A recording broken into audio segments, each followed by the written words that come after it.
أوقفت فرقة الشرطة القضائية بأمن دائرة توقيت بأمن ولاية شلف شبكة إجرامية مختصة في التدبير والتنظيم والإعداد للهجرة غير الشرعية عبر إقليم الاختصاص، وذلك بعد التحريات التي باشرتها ذات الفرقة عن وجود أشخاص غرض الإعداد والتنظيم للهجرة غير الشرعية عبر البحر، وبعد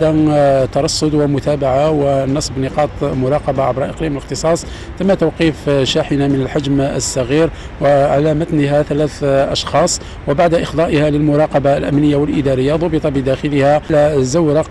مطاطي وكذا تجهيزات ومعدات تستخدم في عمليات الهجرة غير الشرعية. وبعد مواصلة التحريات والأبحاث في القضية مكنت العملية من توقيف 6 أشخاص آخرين كانوا بصدد الهجرة ومغادرة التراب الوطني بطريقة غير قانونية. وبعد استكمال واستيفاء ملف إجراءات الجزائية عن قضية الحال، وحيل المشتبه فيهم أمام الجهات القضائية المختصة إقليميا.